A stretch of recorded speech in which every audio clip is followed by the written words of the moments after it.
In-depth journalism in the Memphis community, the Daily Memphian is of Memphis, not just in Memphis, and seeks to tell the stories of this city. TheDailyMemphian.com.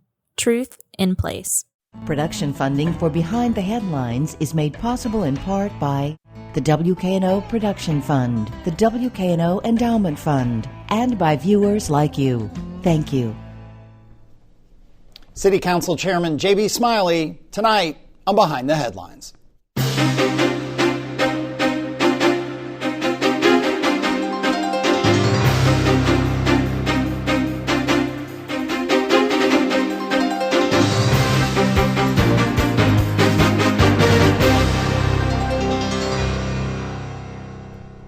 I'm Eric Barnes with the Daily Memphian. Thanks for joining us. I am joined tonight by City Council Chairman J.B. Smiley. Thanks for being here again. Oh, I'm looking forward to it. Good. Along with Bill Dries, reporter with the Daily Memphian. We'll talk today about a whole lot of stuff. What's going on with MATA, what's going on with the property tax and other tax increases. We'll talk a bit about crime, C.J. Davis. We'll talk about some of the other smaller stuff if we have time that we get to, small but important stuff that council deals with. But we wanted to start with the referendum around gun restrictions that's now ended up in court and in a big feud with the state. And so I'm going to start with Bill, just give us a quick synopsis of the year and a half history of this gun referendum, and then we'll talk to the council. All right. Well, the ballot question, the gun referendum was originally scheduled to go to voters on the August ballot. The council has to, in order to do that, has to pass an ordinance, 3 votes on it or 3 readings on it. Long story short, it didn't go in August. The decision was made to do it in November, which is the election cycle that has consistently the highest voter turnout of any election cycle. The council gave the final approval to that for the November 5th ballot in July. Then the state got involved. The lieutenant governor and the speaker of the House each said if it goes on the ballot that they would work to withhold sales tax funding from the city. Meanwhile, the coordinator of elections said it cannot go on the ballot. The city council filed suit on August 30th on this. It went before Chancellor Melanie Taylor Jefferson at a September 11th hearing, and she ordered that the item be put on the ballot for November 5th. And let me briefly summarize the ballot, because not everyone is paying as close attention to this as we are, but there are 3 questions that are on the referendum that I'll summarize as require a handgun carry permit for guns in the city, banning the possession of assault rifles without a handgun permit, and even then they'd only be allowed on the individual's own property or at a shooting range, and allowing seizure of guns if there's an extreme risk protection order in place. Absolutely. J.B. Smiley, so where are we right now as we record this Thursday morning? I mean, is this referendum going to go forward? Is it going to be on the ballot? What's the status of the legal case? And again, as Bill talked about, the state does not want this to happen. And whether or not they can legally stop it, they have a tremendous amount of leverage over all cities and towns in Tennessee. And they are certainly talking about the leverage they have of sales tax money and other money in Memphis. Well, first, thank you for having me. Thank you for that synopsis, Bill. Where we are now is going on the ballot. And the position has been pretty consistent when you talk about where people of Shelby County are. You can talk to some of my Democratic colleagues, well, all of them, they're going to tell you Shelby County is just different. If you talk to some of my Republican colleagues, they're going to say Shelby County is just different. If you talk to the business leaders in the community, they're going to say Shelby County is just different. You talk to the county commission who passed a resolution in support of this referendum. You talk to the school board who passed a resolution in support of this referendum. Everyone in Shelby County understands if you truly want to reduce crime, you want to address gun violence in our communities, you want to address car break-ins in our community, you limit the amount of guns, illegal guns, on the streets of the city of Memphis. And that's what we're seeking to do. Do you think if it passes, and the surveys tend to show, and I think virtually everyone we've had at this table, I mean, that some amount of restrictions are desired by the population, as you just said. But legal folks have said this has very little chance of going into effect. The state can separate from the leverage of money and sales tax and so on, they're going to win in court any fight if this referendum passes. Well, so I do want to be clear about this. When you talk about withholding sales tax from people who pay the taxes in the community, the largest tax-paying base in the entire state, Shelby County. You can't do that. I don't usually give free legal advice to folks who serve in the state, but when I do, I tell them you can't do that. They will be held unconstitutional and you will lose in court. So there's no leverage. There's just them talking. But I do want to decipher about what this ballot questions do. One, it allows the people of Shelby County to voice their opinion on what should happen, what we believe should happen in Shelby County, why Shelby County is different. But it also allows the city of Memphis, if it does go forward, and when the people we know for sure are going to vote in favor of these gun restrictions, it changes the city charter. Then the question comes, what happens from there? There's state laws that preempt what we're attempting to do. However, just like the state did when it disagreed with the federal government as it relates to abortion, they passed what's called a trigger law. What I believe the council intention will be, and I will sponsor this particular piece of legislation. As soon as this passed by the people, we will pass a trigger law, particularly as it relates to these gun reforms, assuming the state law will change, and we know the population breakdown in the state is changing. We look at the trigger law. Let's back up. Okay. You're a lawyer as well. So yeah. When you talk about free legal advice, along with being a council member and the chair of the council, when you talk about a trigger law, that would do what in this situation? So when the state disagreed with the federal government as it relates to abortion, they put a trigger law in place. What the trigger law allows the state to do, it allows them to implement a law, and at such time the federal law changes, the law automatically comes into effect. The city council will do something similar. Well, I will propose the city council does something differently. One, to protect the people, but also if we just use the existing laws, there are certain measures that we can take to address gun violence in our communities. We have to appropriately use the laws on the books. Okay. Let me get Bill in here. We'll talk about this more, but let me get Bill in. Mr. Chairman, have there been discussions since the lawsuit was decided between the attorney for the council and the state legislative leaders and even other folks here locally? Well, the state has been pretty consistent on reaching out to members of the mayor's administration. I know the mayor got some messages and some calls from the governor and the speaker of the House.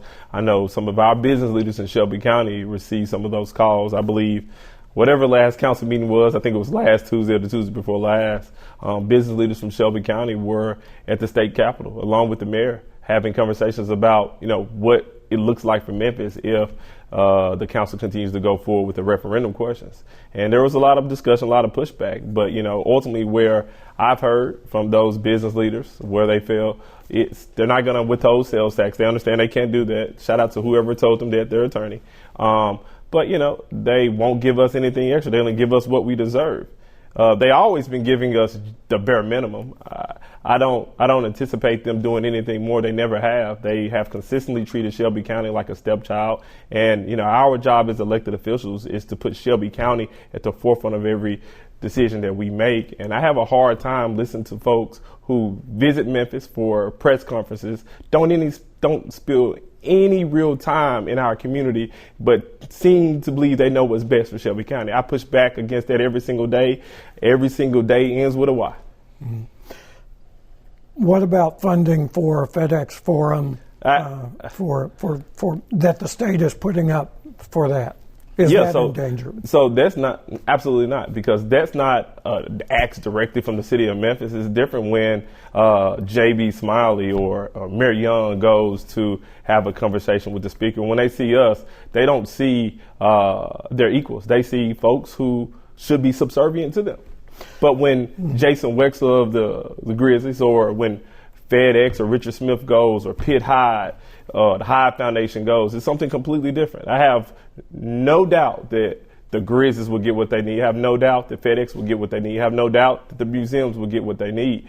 The question for the people of Memphis is, who is speaking up for the folks who don't have an opportunity to be at the table? And I would proffer today that the job of the elected officials is to represent everyone from the homeless to the homeowner and every man and woman and child in between. At one point, Speaker Sexton said, well, why does the city council need to do a referendum? Why doesn't the city council just go ahead and pass an ordinance that has these restrictions on gun ownership and gun use? Well, the first time he seems to be pivoting what he wants the council to do. The good thing for the people of Memphis, he can't tell us what to do. First time he said he dares the city council to pass an ordinance. He had got some pretty good advice, and he says, why don't we pass a trigger law? But our job, and I've been saying this since I was elected in 2019, I would say this to the day I leave office, is ultimately to bend to the will of the people. If you talk to people in Super District 9, you talk to people in Super District 8, you talk to the people in the outskirts of the city of Memphis, they're going to say they want an opportunity to say how they feel about this particular issue. And what they wanted us to do is to withdraw the lawsuit because they don't want to hear from the people of Shelby County. That seems odd to me if you elected to represent every single person. So our position is let the people talk. Let the people say how they feel. I could be wrong. The people could say they want guns in the community, but I have a reason to believe that folks want to feel safe in their homes and their communities. So the plan now is if this is approved by voters, that you then come back with an ordinance that embodies all or some of whatever's the measures passed by the people. Right, but because voters have multiple options. There are actually 3 yes or no questions on here with different provisions on it. Earlier this week, Mayor Young said that he still has problems with the referendum, sees problems with the referendum, but that he thinks that something can be worked out. Well, so I don't want to sit here and say that I'm speaking for Mayor Young, although I talk to him almost as much as I talk to my mom at this point. I don't believe that the mayor truly believes that he sees problems with it. What he is hearing is he heard, at least early on, that we're going to be punished. Well, the only person who can punish me is the other person with my name, J.B. Smiley Sr., and he's sick. I don't believe in being punished by a person who puts on pants the same way that I do. I believe in speaking up for people who want to be spoke up for. And, that's what Shelby County is saying. I don't think what we're doing is wrong. I know we're morally right. I know that we have an obligation to the people of Shelby County. But also, I think Mayor Young sits in a different seat than we do. He sits in the seat just trying to figure out, okay, well, even if this is the right thing to do, how do I play nice with folks? But, I think over the course of his term in office, he will quickly see they don't want to play nice with us. They want us to be their punching bag. But at some point, when you get punched long enough, you punch back. So this is going to the ballot. Absolutely. The council stands by its decision to put this on the ballot? It's not about standing by its decision, because it wasn't the decision of the city council. It was the decision of the people of Shelby County. That's why the Shelby County Commissioners passed a resolution in support of this referendum. That's why the school board members passed a resolution in support of this referendum. That's why the business leaders that have been calling me overwhelmingly say, Shelby County deserves a voice. We cannot sit back and allow folks who don't spend time in Shelby County to say how to keep our community safe. They don't know. And they talk about withholding sales tax. Last time I heard, if you withhold sales tax from the city of Memphis, a city that allocates a large percentage of its dollars to the police, they are by virtue defunding the police. So they don't support law enforcement. They don't support Shelby County. And my job is to stand for the people of Shelby County. But just to clarify one thing, a bunch of things. Technically, the only way the question can be removed from the ballot is by the city council. Absolutely. Well, it is. It's Thursday morning. It's Thursday morning at 10 a.m. I don't even know if we have the ability to remove it at this point. Okay. I think it's already been processed. I just want to clarify. Those other votes were in support, but they were not binding legal. We're not votes. binding. They saying we appreciate what you're doing. We're standing in support and in solidarity with you. Are there other cities in Tennessee, cities or towns, that have passed local laws like this? No, but they're calling. They're calling, trying to figure out what happens, the legal effect of this, and what's the city council's plan. Because, like I said in the press conference, I want communities and municipalities across the state to do similar things if they feel like their communities are subject to a high number of gun crimes. Okay. I should say a couple housekeeping things midway through the show. We did invite some other city council folks on. We didn't get them scheduled. We're very happy to have you here. But just to get some of the other perspectives on this, we have Paul Young, the mayor, coming on in 2 weeks, and C.J. Davis, as we talk about crime, the interim, I think her current title is interim police director, coming on in, I believe, about 3 weeks. Let's shift a little bit. Okay. We may circle back to some of that, but midway through the show here, what else? I mean, this is kind of a weird question, but it's a real question. I'm not being coy.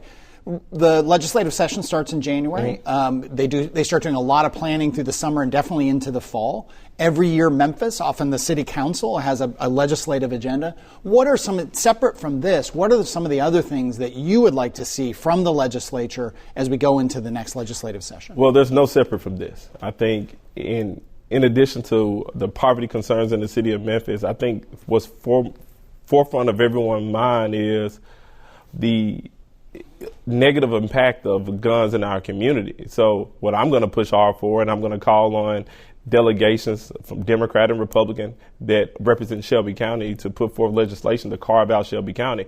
And the reason why? Because the people of Shelby County, the people of Memphis have spoken specifically at this point in time saying we need some gun reform. And I'm going to be very vocal about this going forward. Stay with crime. It's obviously heavy on everyone's mind. Other criminal justice, public safety legislation you'd like to see passed. And it's a reminder in part that how many of the laws around how people are sentenced and what is an offense, what's a felony, what's a misdemeanor, are set by the state. They aren't normally set locally. The judges, the DA, they are subject to the laws, by and large, when we talk about crime, of the state, not of the city. But I'm so glad that you mentioned that because, and I've been kind of staying focused on my role as chairman of the Memphis City Council, but recently I accepted the role as co-chair of the Shelby County Democratic Party. One of the reasons that I wanted to accept that role is so that I can be more vocal as it relates to how District Attorney Steve Morrow has been unfairly targeted as it relates to potentially removing a duly elected official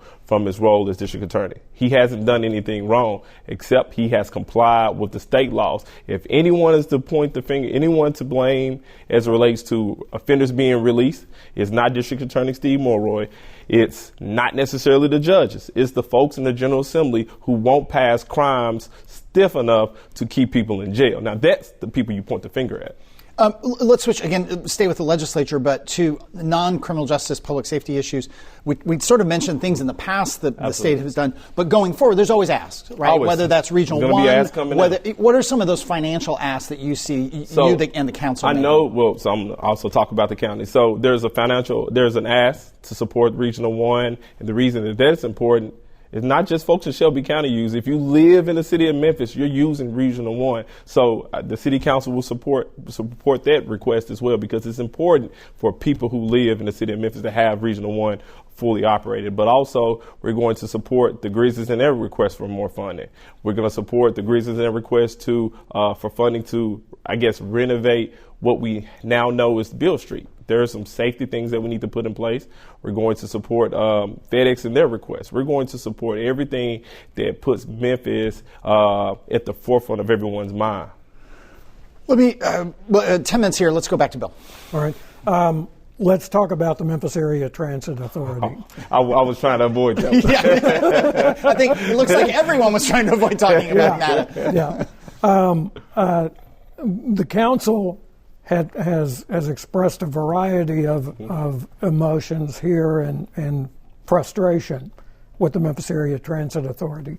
What ultimately needs to happen once you have a full accounting of their financial situation and what has happened in the past? Well, so once we have a full accounting to determine, if anything was done improperly, why funds were misused in this way, if there was, anything done that negatively impacted matter, I think the council and the mayor's administration has to take, and also, interim CEO and President Malden has to take a look at how do we reimagine matter. And I think that has to happen. The question is, will there be slow changes or one big transformational change? And I'm in support of the latter because what happens is you have inefficient routes, You have a constituency who don't know what to expect, and that leads to a serious number of complaints, people missing routes to get to work. I'm supportive of a transformational change, but MATA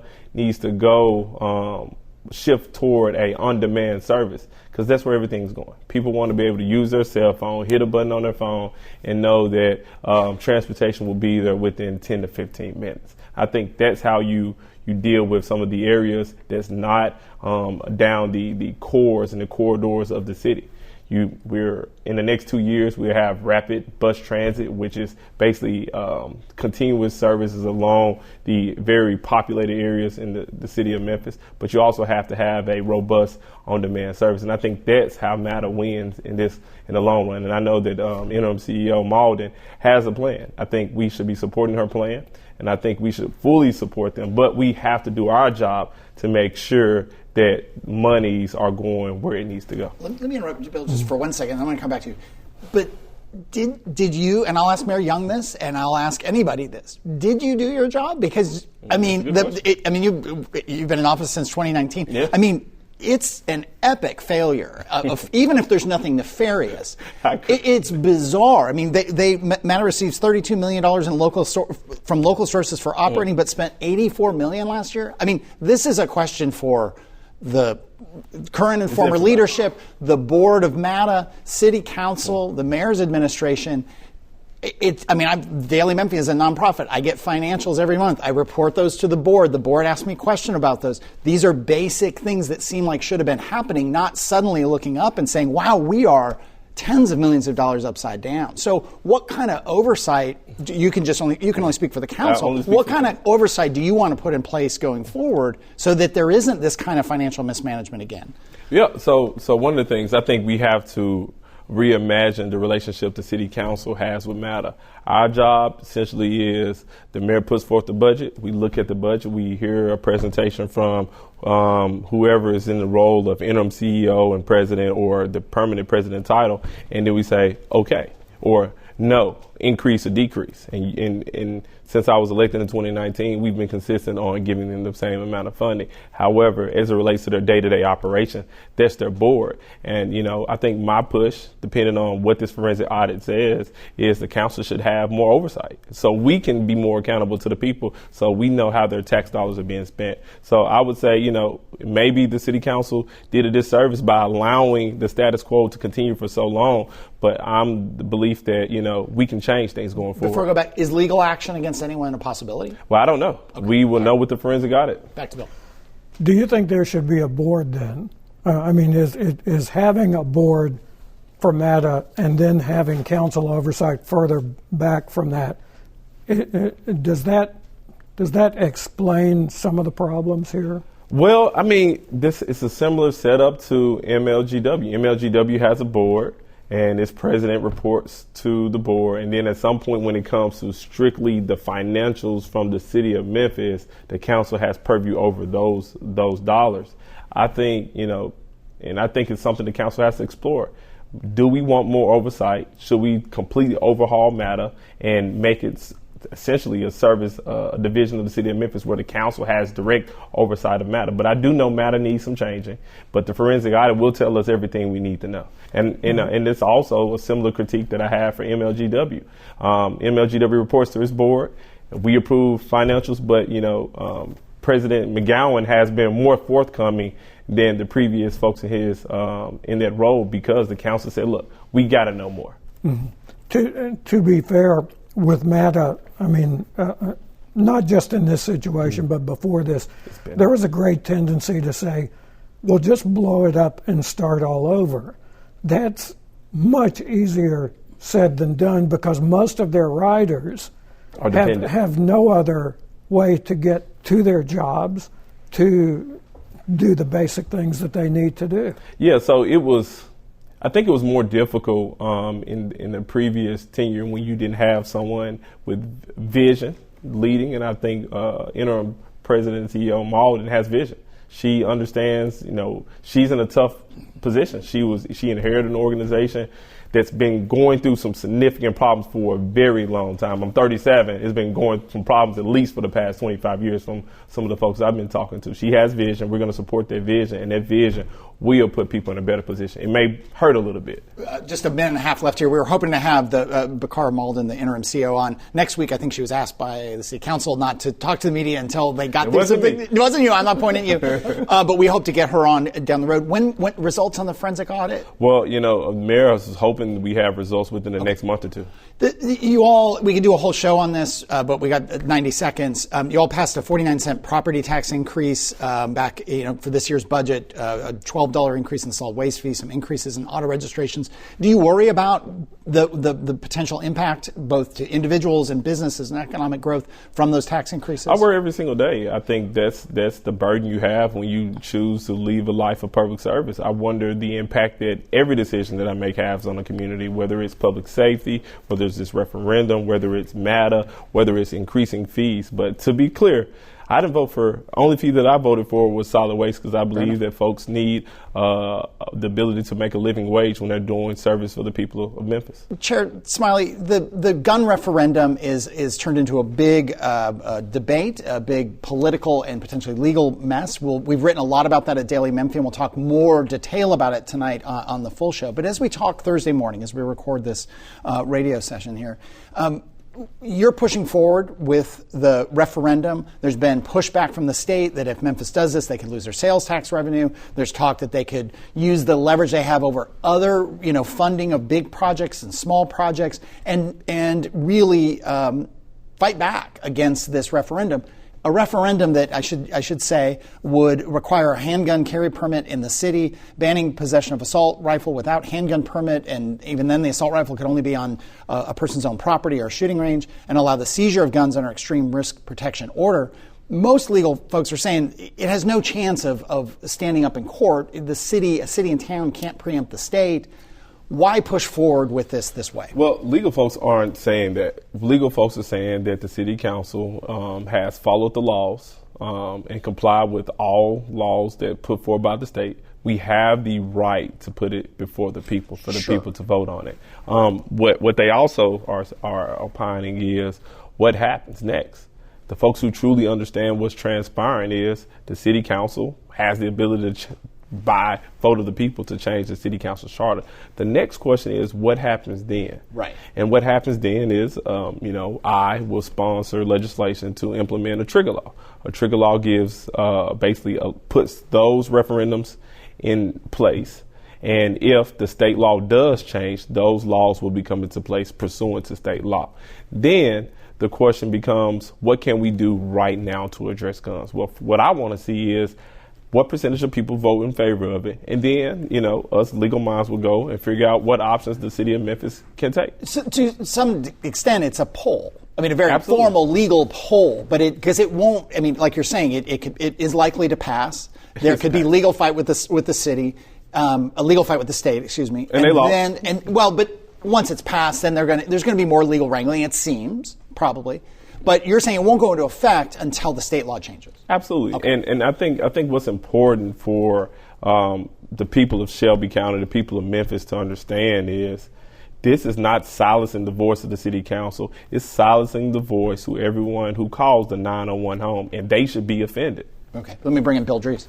Since the judge's decision on September 11th, what have the discussions been like behind the scenes on this with the state and with the council and with the attorneys? Robust, often, every day. I think there's folks who are trying to find the middle ground. Kudos to them, from elected leaders trying to find the middle ground to business leaders who truly care about Shelby County. And those business leaders and those elected leaders have quickly come to the same position that I am. They don't care about Shelby County. It's less to do about the people, more to do about the politics. If you just look at our rates of gun crime, look at the rates of burglarized cars looking for guns, you will understand that there's an epidemic in our community dealing with the proliferation of guns. We will not be doing our job if we first don't see what the people truly think about this and then search and research legal ways that we can protect Shelby County. If the state won't protect us, we must protect ourselves. will the state, at this point in the discussions, will the Republican leadership of the state legislature go ahead with threats to withhold sales tax revenue from the city? Well, one, they've been advised by their attorney they can't do that, but they may. And, you know, we have a pretty good attorney. And if you don't know his name, I would say his name. His name is Alan Wade. He will quickly file suit, and we will get our sales tax revenue. They cannot withhold dollars that is duly owed to the city of Memphis. They can't do it. But they can withhold future funding for projects that we go up there and ask for. Well, not funding that is owed to the city of Memphis. No, but I mean new initiatives. They go up and ask for some funding for roads, funding for parks, funding for FedEx Forum, future funding for Memphis Tigers, University of Memphis. They can vote to not do that. They can vote not to do that, but, you know, kudos to our very strong and capable business leaders in the community who went to Nashville, had conversations with the General Assembly. The General Assembly has cooled on Shelby County. The question is not about the General Assembly's position, because the General Assembly says, you know what, we don't really want anything to do with this. It's a couple of folks in leadership. That's all the time. We could talk again for another 26 minutes. We appreciate you being here. I'll remind everyone, because the referendum stuff is kind of fast moving and some of these other issues. We recorded this on Thursday morning. Thank you, Chairman Absolutely. Smiley. Thank you, Bill. Coming up, as I mentioned, in a couple weeks here, we've got Paul Young, the mayor of Memphis. A week after that, we've got Chief of Police C.J. Davis. Next week, we'll be repeating our show with a really great interview we had with Marie Fagans, the relatively new superintendent of Memphis Shelby County Schools. You can get all of our past shows at WKNO.org, The Daily Memphian, or go to YouTube and search for Behind the Headlines. But that's all the time we have this week. We'll see you again next week.